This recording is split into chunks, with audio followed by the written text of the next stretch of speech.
Bueno, nosotros somos el equipo 3. Nos tocó el capítulo 15, que sería genética y genómica del cáncer.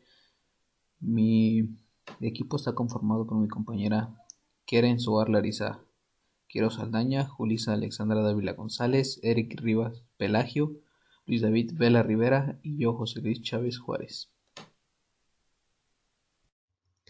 Neoplasias. Es un proceso patológico que está caracterizado por la proliferación celular incontrolada con aparición de una masa o tumor. Esto es debido a un desequilibrio entre procesos normales de proliferación, que es cuando las células proliferan a medida que realizan ciclo celular y efectúan la mitosis. Y el otro sería la muerte celular, que es la eliminación por muerte programada, y lo cual reduce el número de células en un tejido.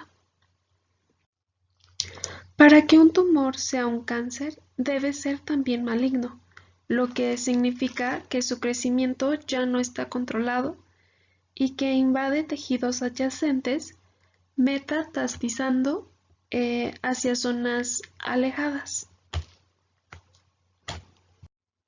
Un tumor benigno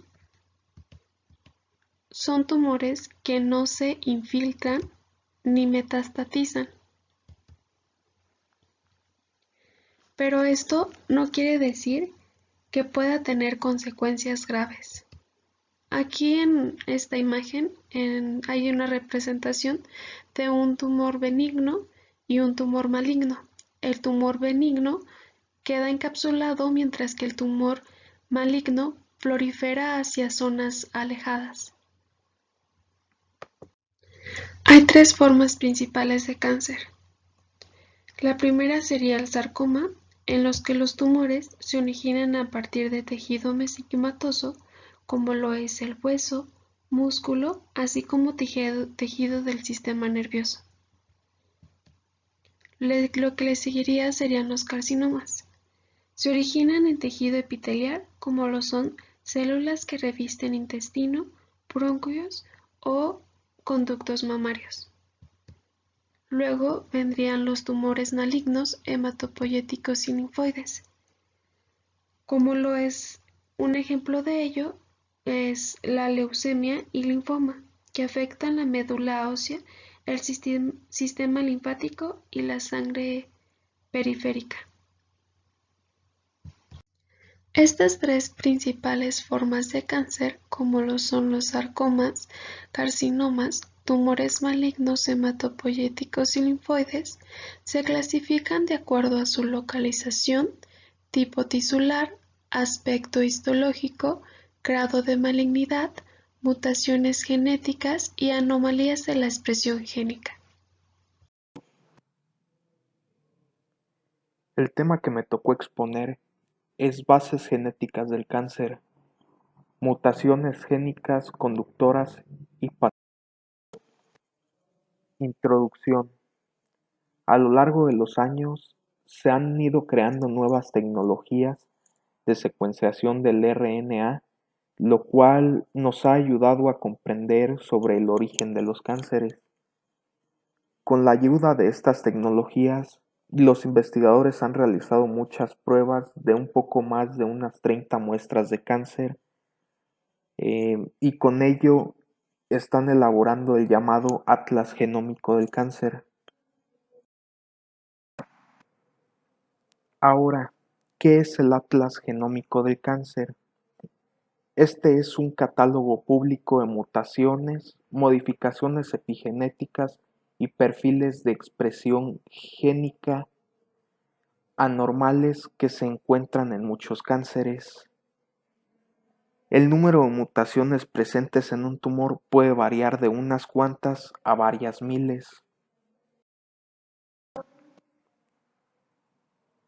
Las mutaciones pasajeras han sido las mutaciones encontradas mediante la secuenciación de tejido tumoral, suelen ser aleatorias y probablemente se producen conforme se desarrolla el cáncer en lugar de parecer así simplemente.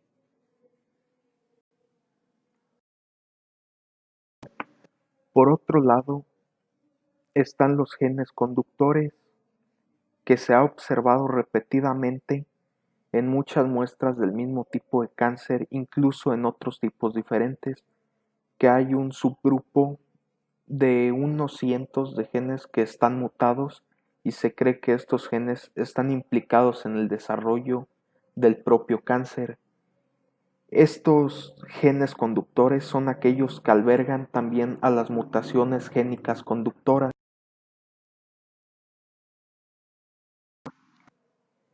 Ahora, las mutaciones génicas conductoras, que son aquellas que provocan el desarrollo o progresión de un cáncer. A su vez, aunque estos genes sean específicos de algún tipo de tumor, también se han visto en otros genes como el TP53, que es quien modifica las proteínas P53, y esto se encuentra en la mayoría de los tipos de cáncer. Bueno, ahora yo les voy a hablar acerca de los oncogenes activados y los genes supresores tumorales. Los genes conductores podemos dividirlos en dos clases, que son los que tienen efectos específicos sobre la proliferación o supervivencia celular y los que ejercen efectos globales sobre la integridad del genoma o del ADN. Ambas clases pueden subdividirse en dos categorías funcionales dependiendo del modo en que estos dirigen la oncogénesis cuando sufren mutaciones.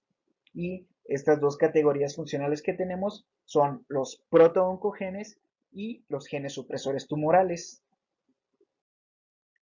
Los protooncogenes son genes tumorales que cuando están mutados de formas muy especiales se convierten en genes conductores debido a alteraciones que causan unos niveles excesivos de actividad.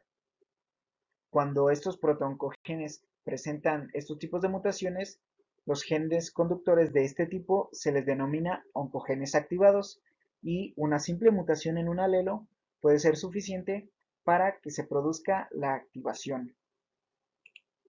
Aquí, como podemos ver en la imagen, tenemos un protooncogen normal que cuando sufre una mutación se convierte en un oncogen, y estos oncogenes son los responsables de la transformación de una célula normal en una maligna que desarrollará un determinado tipo de cáncer. Y bueno, aquí en esta imagen podemos ver un protooncogen y los tipos de mutaciones activadoras que pueden llevar a que este protooncogen se convierta en un oncogen activado. Estas mutaciones son una mutación codificante que nos lleva a producir una proteína normal, una mutación reguladora que nos lleva a producir cantidad excesiva de proteína, una translocación que nos lleva a producir una proteína nueva y una amplificación génica que nos lleva a producir cantidad excesiva de proteína. Y todos estos productos funcionales son los que nos llevan a que este protooncogen se convierta en un oncogen. Bueno, ahora tenemos los genes supresores tumorales, o también llamados TSG por sus siglas en inglés, Tumor Suppressor Genes. Las mutaciones de estos provocan una pérdida de expresión de las proteínas necesarias para controlar el desarrollo de cánceres.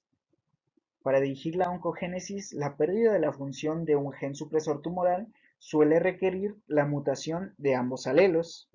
Una célula puede perder la función de los alelos de un TSG de muchas formas que comentarán en la siguiente diapositiva. Aquí en la imagen podemos ver una célula normal en la que los genes supresores de tumor pues están presentes de una forma normal y pues estos previenen el cáncer. Caso contrario, que aquí vemos una célula cancerosa en la que los genes supresores tumorales están mutados o inactivados, y pues eso fue lo que nos llevó a que se produjera esta célula cancerosa.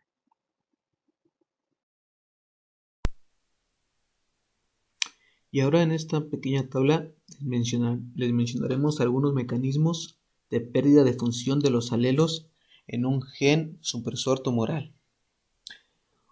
Un mecanismo sería mutaciones de cambio de sentido, mutaciones sin sentido o mutaciones del marco de la lectura. También tenemos deleciones génicas. Otro mecanismo sería la pérdida de una parte o de todo un cromosoma. Otro mecanismo sería el silenciamiento transcripcional epigenético y otro mecanismo sería el silenciamiento traduccional por un RNA mensajero o por alteraciones en otros componentes de la maquinaria traduccional.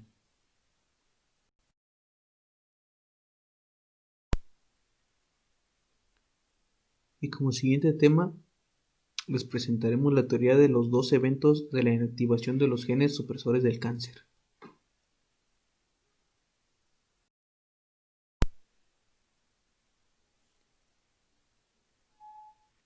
Los genes supresores tumorales contribuyen a la aparición de tumores malignos por un mecanismo diferente. En la actualidad se han aislado y caracterizado los productos de muchos genes supresores tumorales.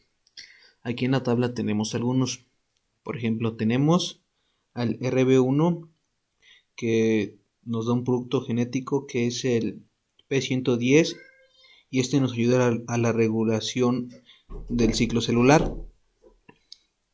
Y si tenemos trastornos por parte familiar de este producto genético, lo que nos provocaría sería un retinoblastoma, y este retinoblastoma es un tumor maligno infrecuente que se origina en la región de la retina de los lactantes. Y por trastorno esporádico, igual nos da un retinoblastoma, nos da carcinomas pulmonares microcíticos. También tenemos al gen TP53 o P53, que también se conoce como el guardián del genoma, y este nos da una función de regulación del ciclo celular. Si por parte familiar tiene un trastorno, nos da el síndrome de Li-Fraumeni,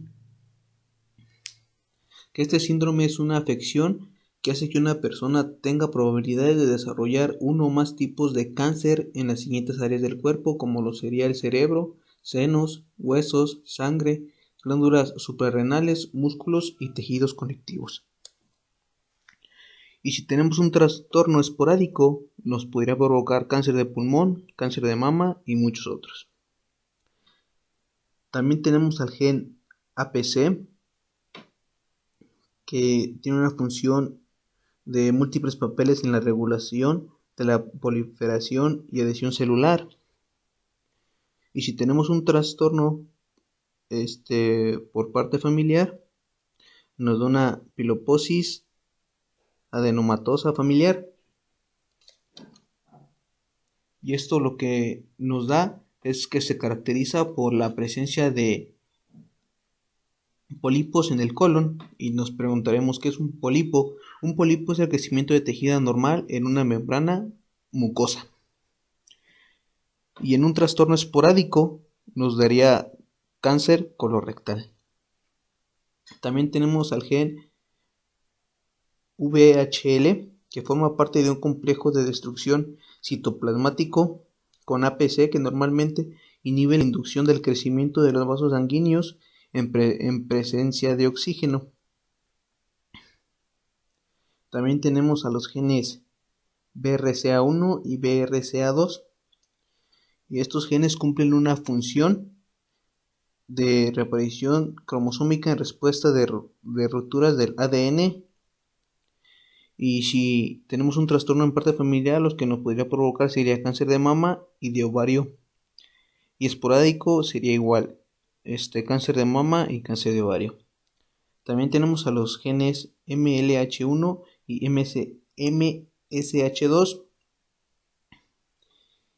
y estos cumplen una función de reparación de incorrecciones del emparejamiento de las bases entre las cadenas del DNA Y si nos da un trastorno por parte familiar, nos da el síndrome Lynch.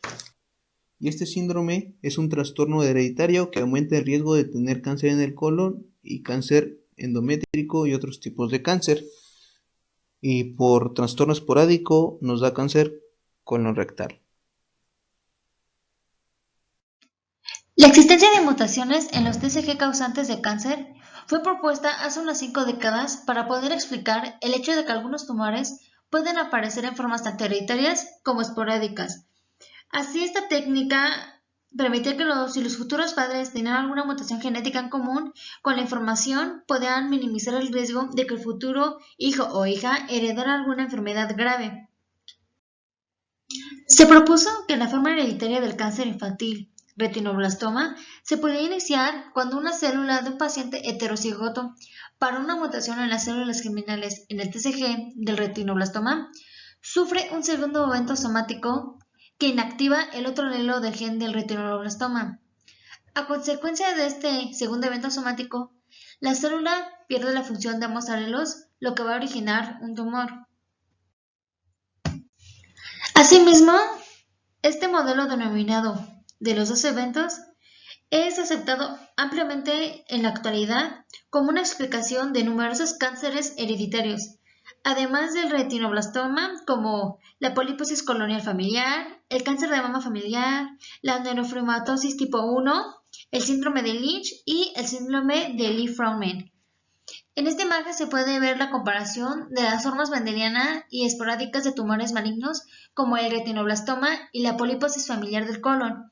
En la mendeliana se puede ver que inicia desde una mutación en la línea celular germinal, incluyéndosele unas mutaciones somáticas, dando como resultado tumores múltiples bilaterales, mientras que en la esporádica inicia con un gen normal, incluyéndole una mutación somática, dando como resultado tumores únicos unilaterales.